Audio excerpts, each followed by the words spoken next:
Mahigit 10 taon na akong dokumentarista. Narating ko na ang ilan sa pinakamalalayong sitio sa bansa, naakyat ang pinakamatataas na bundok at pinakaliblib na mga puok.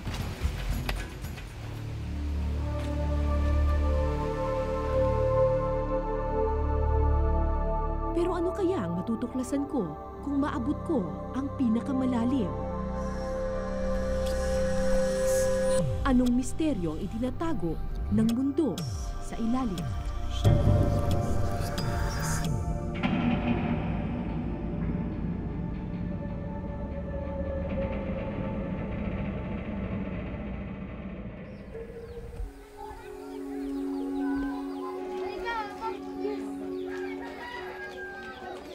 Sa bayan ng Las Navas sa probinsya ng Samar, may isang lugar na walang nangangahas pasukin. Sa sobra raw kasing lalim, di mo alam kung ano ang nagtatago sa dilim. Natatakot sila. Natatakot sila. Baka raw may mga ibang klaseng tao roon. Mga suwang o ano-ano. Yun lang. So, Ang mga ngahoy na si Mang Robin lamang ang tanging nakapasok sa kuwebang tinutukoy. 4 kilometers yun, di ba? Di pwedeng bubaba ka na ikaw lang, baka malaglag, delikado. May tatalian naman sa taas. Sisukulong mo na nga doon. Oo. Hindi kasi may lubid naman na dala. May lubid. Kailangan yung lubid na medyo malaki. Taong 1969 daw nang matuklasan niya ang misteryosong kuweba. Di niya alam kung bakit pero may kutob siyang espesyal ang lugar na ito. Tinandaan ko yung bunganga na yan, sabi ko, may panahon na darating yung mga ano rito, mga tulad ninyo. Turista. O turista, ituturo ko yun. At di nga siya nagkamali. 2004 bumisita sa Las Navas ang isang grupo ng mga dayuhang cave explorers. Ipinakita sa kanila ni Mang Robin ang kuwebang kanyang natuklasan. 2 taong nag-survey ang mga French at Italian cave experts at hinala nila ang kuwebang ito ang posibleng pinakamalalim sa buong Pilipinas. Sa mapang ginawa ng mga Italianong speleologist, may 3 malalaking chambers sa loob ng Robin's Cave. Ang isa may lalim na 145 meters, ang isa naman 161 meters. Pero may mas malalim pa raw na bahagi ito na di pa nila naaabot.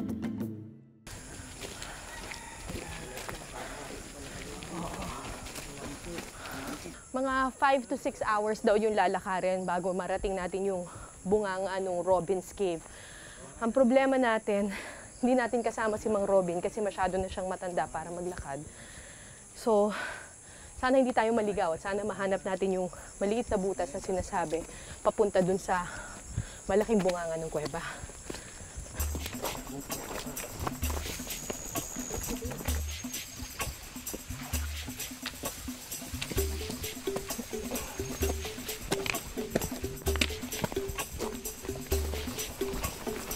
Liban sa ilang maliliit na aberya, Aray! halos wala namang problema ang aming paglalakad.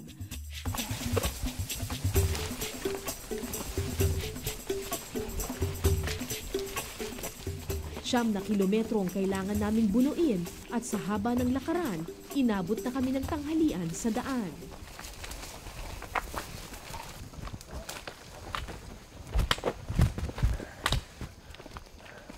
So makikita ninyo medyo masukal na dito sa parting ito ng gubat. Indication na hindi gaanong maraming tao yung pumupunta dito. Nagsama rin kami ng ilang hunters na bihasa sa pasikot-sikot ng Las Navas. Pero kahit sila, halos maligaw rin sa masukal na kagubatan. Ilang kilometro pa, kuya? Mga siguro mga pansa ko mga 2.5 kilometers pa? But hindi pa ba kayo nakapunta doon? Kasi hindi pa ako nakarating dito. First time nyo rin pumunta? First time. Pero taga rito kayo ah. O taga rito ako kasi bali dumating lang ako noong 2018. Galing Manila. Ah. Ngayon, Kayo kuya? Tatay niya. ang tatay ko kasi Bali, trabahante dito sa laging Kayo kuya, trabaho. Hindi, ngayon lang ako first time din ninyo. taga-Tacloban ako. Hindi kayo pumupunta talaga sa mga kuweba. Hindi ho. Bali, ang napuntahan kong kuweba pa lang, itong kilometer 3. Ito, first time nyo rin. Itong first time ko ngayon. Pag Okay, first timers pala tayo lahat.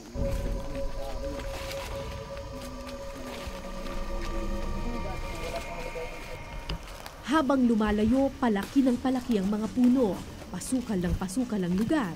Di mo na alam kung saan ka dadaan.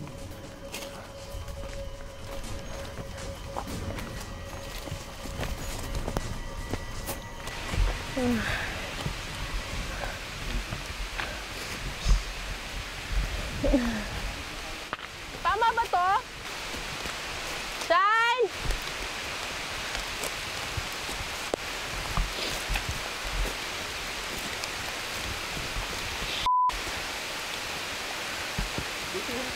Saan bandaan?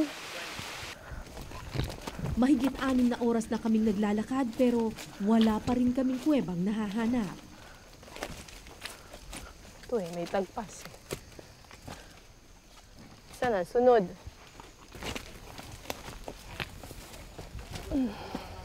Bumulong ako ng dasal. Sana di kami maligaw sa malawak na kagubatan.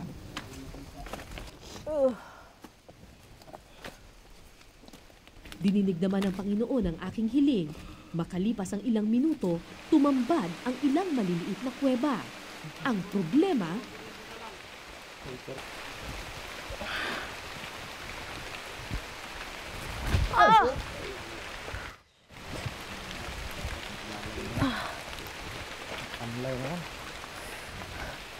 Yan ang problema kapag umuulan, madulas.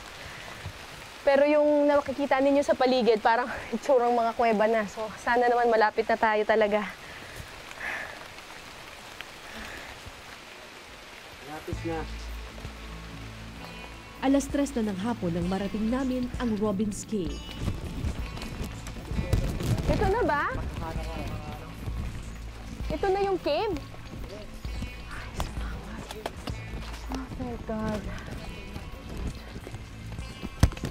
Parang nasa ano lang siya, para siyang nakatagong-tagong.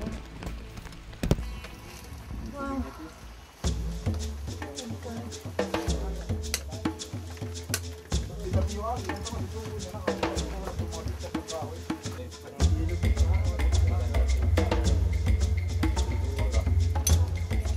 Matapos maihanda ang aming caving equipment, di na kami nag-atubili. Pinasok na namin ang kuweba.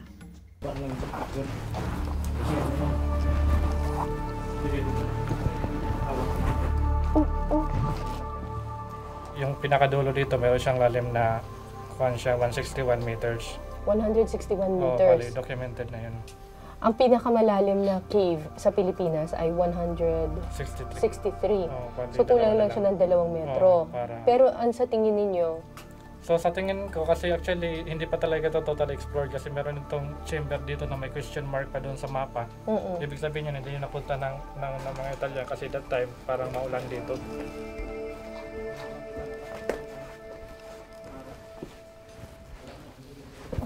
Habang lumalalim kami sa kuweba, patarik ng patarik at padilim ng padilim ang daan.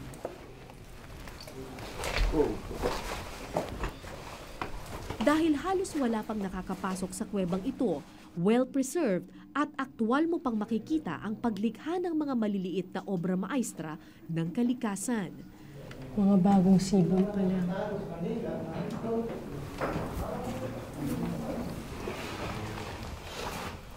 Ay, may tubig. Ang linaw ah. Sa loob ng kuweba rin matatagpuan ang pinakapurong tubig ng kalikasan. Dito nasasala ang lahat ng tubig na sinisipsip ng lupa.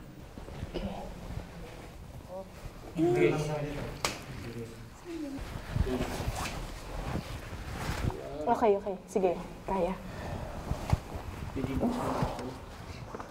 Okay, thanks. Akala ko tapos na ang aming kalbaryo. Pero nang makita ko ang grupo nila Johnny na naghahanda ng lubid, kinabahan na ako. Isang malalim na butas ang sumalubong sa amin. Sa lalim nito, di ko na makita ang ilalim sa sobrang dilim. Isa-isang tinali ang lubid, naghanap ng kung anumang bato na pwedeng pagtalian. Ito raw ang gagamitin naming pababa sa madilim na bangin. Hindi kaya bibigay yung ano? Hindi kaya bibigay yung tali?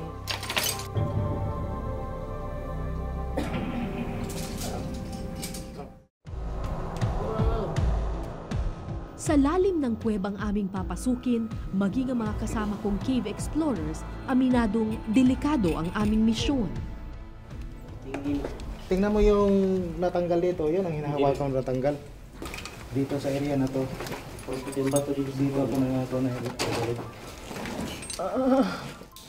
Muntik na ako namatay dito. Nagkutasan ko. Oo. Yung kulang mga gamit, pag akit na namano lang. Tapos yung hinahawakan kalakta ito. Bumigay.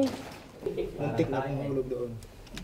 Nakakatakot man ang pangitain ni Malding, desidido ang grupo na ituloy ang lakbay pailalim.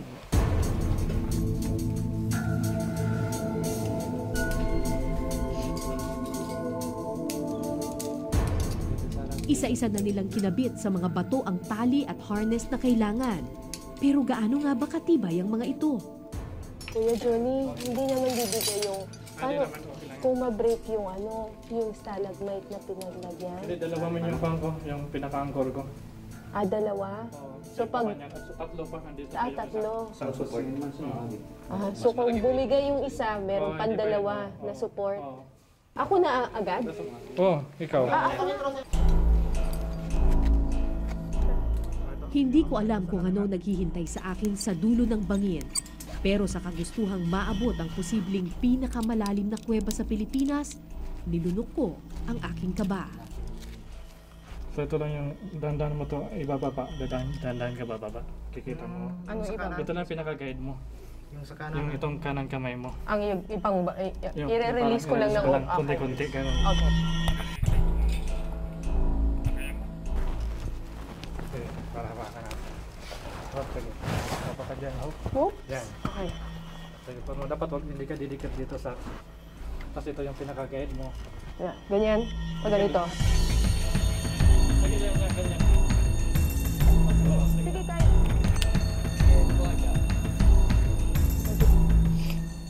Pagdating sa ilalim, isang malawak na kuweba ang sumalubong sa amin. Sa lawak, di na maabot ng aming ilaw ang kabuuan ng kuweba. Grabe, walang katapusan tong kuwebang to. Ang lawak. Ano yung puting yan? Ay, ang taas! Malaking stalagmite. Ang laki! Ang taas niya! Sige. Hilahin nyo. Tingnan nyo, inaapakan ko ha. Ito. Sandali po ah. Akala ko pwede na akong huminga ng matiwasay, pero mas matatarik na bangin pa pala ang susuungin namin dito. Teka, walang matapakan. Ay, Diyos ko. Teka. Sandali kuya. Pasensya na po.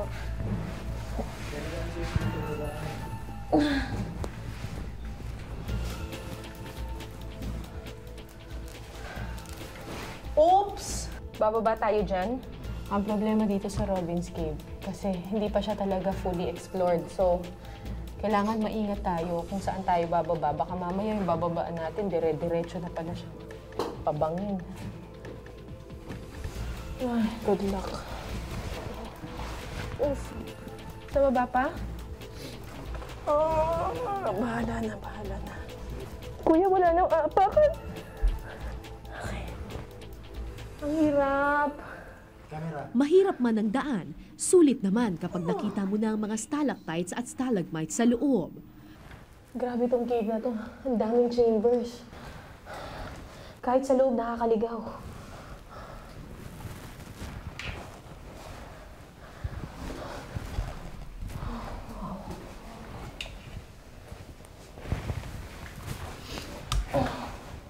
Wow! Ito, ang daming stalagmites. Habang bumababa, lalong nagiging mahirap ang daan. Sabi ng aking mga kasama, may 2 bangin pa raw kaming dapat suungin bago makarating sa pinakailalim. Makapunta na talaga tayo doon sa pinaka-bottom ng cave doon. Actually, maganda yung mga formation doon. Meron din doon. May makita tayo na maganda doon. Meron din bang water source dito? May water source kasi sa pinaka-bottom dito. Parang river yan siya doon sa At malinis pa yung tubig? Malinis pa yung tubig kasi minsan doon kami mainom ng tubig during na nag-explore kami, naubusan kami ng water. Saan ba? Pero hindi ganun kadali ang daan pailalim. Madilim. Matalas ang mga bato, isang maling hakbang, kamatayan ang kaharap mo. Medyo malalim itong part na to. So, hanap tayo ng ibang ruta.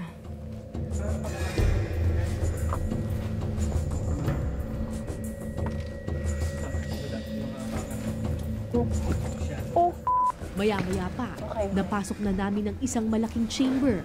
Malapit na raw kami sa pangalawang bangin. Pero para marating ito, kailangan naming akyatin ang isang bundok ng putik. ay, lupa. Dahil madulas ang lupa at diretso ito sa isang bangin, nag-alangan ang aking cameraman. Parang Ha? nakakatakot yan eh. Gusto mo, i-shoot ko na lang? Ha? Tingnan natin muna. Abot natin yung camera. Kanina, pwede. Palibhasay putik ang aming inaakyat. Bawat hakbang, kailangan maingat. Isang maling hakbang, bangin na ang babagsakan mo. Oh my God! Sige, kasta lang doon. So, may mga butas. Yan. Oh my gosh. Oh Lord. Oh my God. Oh. Kawa video. Huh. Nakit na kami. Ah! Man! Okay. Okay. Sandali. Sandali, kuya. Sige. Relax mo. Dalawa na tara bro, dire kaya na din ikuhan. Teka. Madulot. Ano tayo? Oh my God. Sandali po. Teka. Aksidenteng bumigay ang lupang aking tinatapakan. Sobrang dulas, ilang beses akong muntik ng dumausdos pababa. Teka mo. Balik ka lang tayo kasi. Oo nga, oo. Sandali. Sige po. Sige po, kuya. Nakahawak po ako. Sa puntong iyon, nagdesisyon na kaming itigil ang misyon.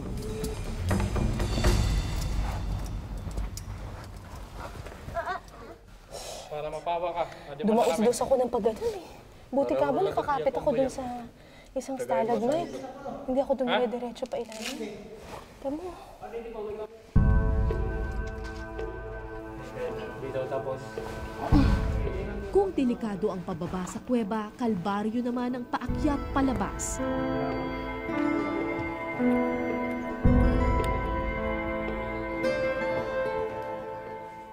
Gamit ang isang lubid na may nakakabit na ascender, isa-isa naming inakyat ang kuweba.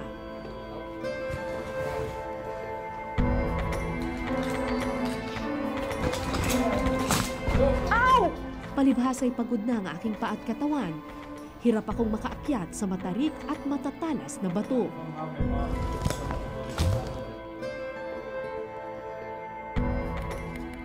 Gabi na nang makalabas kami ng kuweba. Ubus na ang aking lakas. Ngayon, alam ko na kung bakit halos walang pumapasok sa kuwebang ito.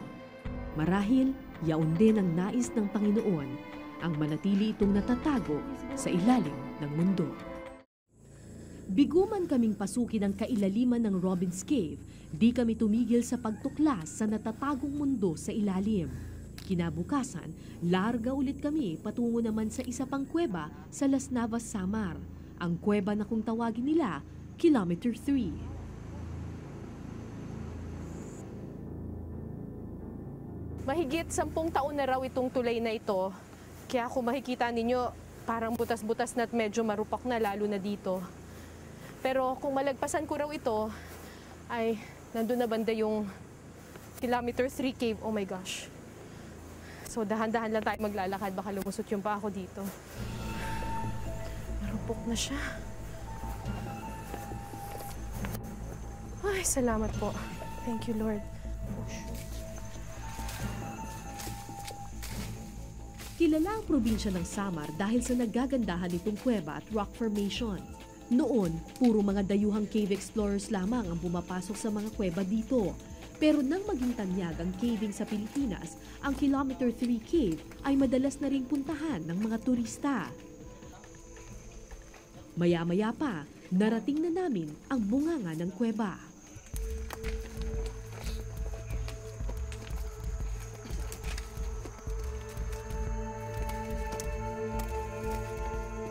Saan ang entrance?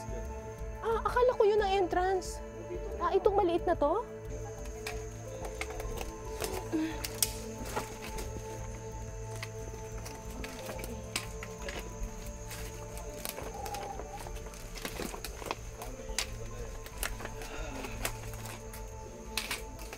Wow.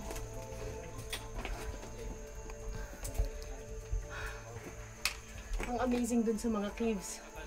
Pag sa labas, akala mo parang butas lang, pero pag pumasok ka sa loob,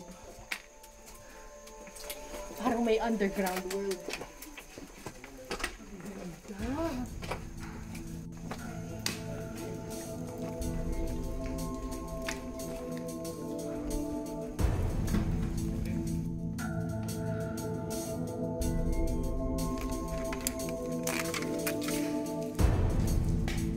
Kumpara sa Robin's Cave, hindi sing hirap ang daanan sa loob ng Kilometer 3, hindi sing talas ang mga bato at hindi sing tarik ang mga bangin.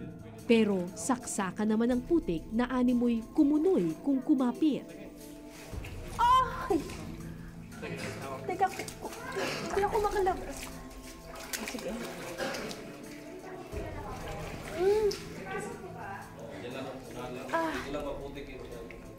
Pwede bang magyapak na lang ako? Pwede bang tanggalin ko na lang yung shoes ko? Mas maganda ba yon? Ha? Tumakalakad na. Nakikita mo lang pa. Oh my gosh. Sulit naman ang putik na pagdadaanan dahil pagpasok ko sa loob, Maganda po yung tatagong calcite, white na white talaga. Ay, ang ganda. Ayan, tsaka sa taas eh. tumambad na ang natatagong ganda ng kuweba. Ang mga stalactites at stalagmites ang mga kakaibang obra maestra ng mga kuweba. Ang iba, animoy kristal na kumikinang. Pero gaano man kaganda, madaling masira ang mga obra maestrang ito. Yung ating dadaanan, one path lang tayo kasi may mga formation dito hindi dapat natin apakan kasi kung madi yung fit natin tapos apakan natin yung mga white calcite, makaka-distract tayo ng ating cave dito, makakagawa tayo ng damage. Ano yung iniiwasan natin? Baling iniwasan natin kasi ma'am yung hindi tayo makaka-step ng mga white calcite. White calcite yan ang yung mineral ng cave na pristine siya na talagang parang white talaga siya. Kasi kahit yung kamay mo malinis pag hinawakan mo yung calcite, yung calcite na white namamatay yung kasi meron tayong parang bakterya sa kamay natin. Daang taon ang bibilangin bago makalikha ang kalikasan ng isang stalactite o stalagmite. Sa kasamaang palad, ang mga obrang pinanday ng kalikasan ng mahabang panahon, kayang sirain ng tao sa iisang pagkakataon. So ito yung sinasabi ni Johnny sa atin na white calcite na ang ganda pa niya, kumikintab pa siya. Ganda. Kaso lang, ay, may mga sulat din. Sayang naman to. Tapos kung titingnan mo siya, dito, makintab pa siyang puting-puting-puti. Pero itong part na to, na sinulatan na nga at I'm sure hinawak-hawakan na to, nag-iba na ng kulay. So ganun nga talaga ka-sensitive yung mga ganitong klaseng stalagmite.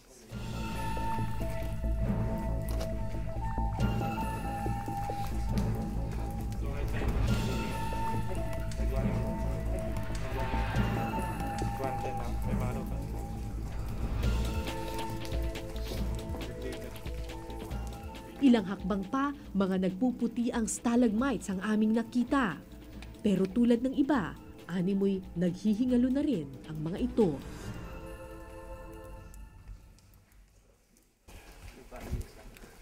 Parang alamesa to. Ayan! Yan ang ginagamit nila. Kerosene ang ginagamit nila. Ito yung gasera nila. Ginagamit nila. Tapos lalagyan nila ng gaas sa loob. Oo, tatalagyan nila dito ng puwang cloth, Oo. ng damit. Tapos yung pinakailaw nila pag pumapasok sila. Ang problema niyan, yung fumes niyan, Oo, yung usok yun niyan, ang maitim. nagiging- oo. Maitim na Yun ang maitim. nakakaitim ng mga stalagmite dito sa loob ng cave. Kasi kaya bawal talaga ito yung mga ganito. Pag pumapasok dito, mga flashlight lang yung advisable talaga. Oo. Pero hindi lang stalactites at stalagmites ang natatagong yaman ng mga kuweba. Marami ring kakaibang nilalang na matatagpuan sa loob. So mga 6 kilometers daw itong cave na ito. Pasok tayo ngayon sa isa pang chamber. Wow! At dito, mas malalaki na yung mga stalactites and stalagmites. Ito, tingnan mo to. Massive. Oh, wow! Ang laki!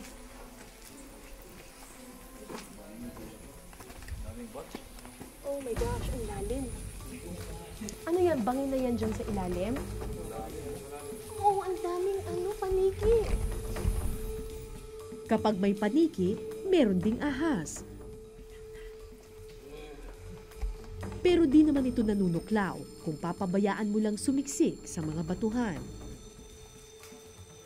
Bukod sa paniki, ilang kakaibang insekto rin ang naninirahan sa mundo sa ilalim. Ito yung cave cricket na nakikita natin dito sa loob ng cave. Ba't ang haba ng antena? Kasi blind siya, kaya ito yung ginagamit niya para pag-sense ng kanyang direction. Kakaiba naman ang itsura ng mga gagambang kuweba. Palibhasa'y bulag din ang mata, mas mahahaba ang mga galamay nito.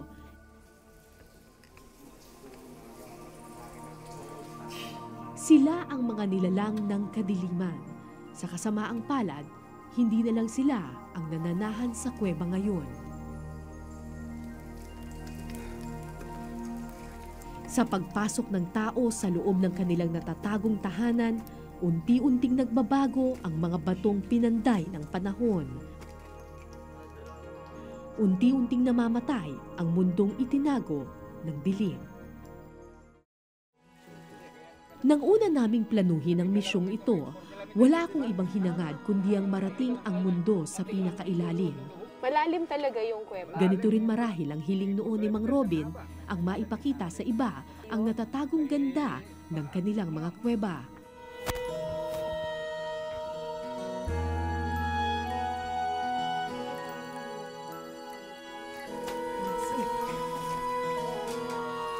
Pero matapos kong makita ang mga kuwebang sinulat-sulatan at niyurakan ng iba, ang mga obrang sinira ng ilang walang habag na bisita, Tapos kung titingnan mo siya, dito, naalala ko ang matatalas na bato at matatarik na bangin ng Robin's Cave.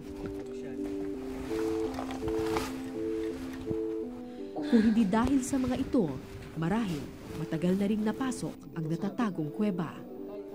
Marahil ito rin ang paraan ng kalikasan para protektahan ang mga obra nito laban sa pagyurak ng iba. Walang masama sa pagpasok at pagbisita sa mga kuweba.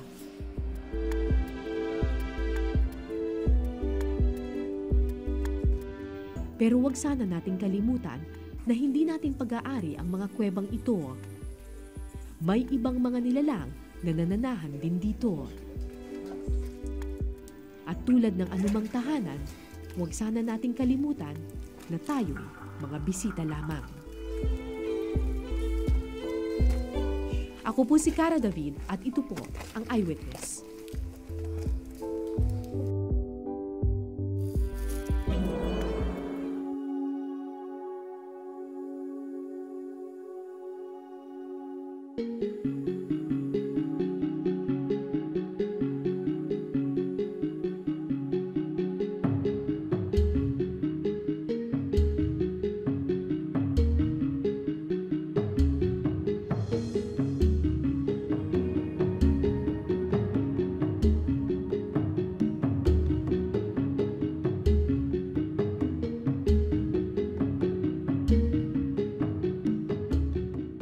Maraming salamat sa pagtutok ninyo sa Eyewitness mga kapuso. Anong masasabi ninyo sa dokumentaryong ito? I-comment nyo na yan. Tapos mag-subscribe na rin kayo sa GMA Public Affairs YouTube channel.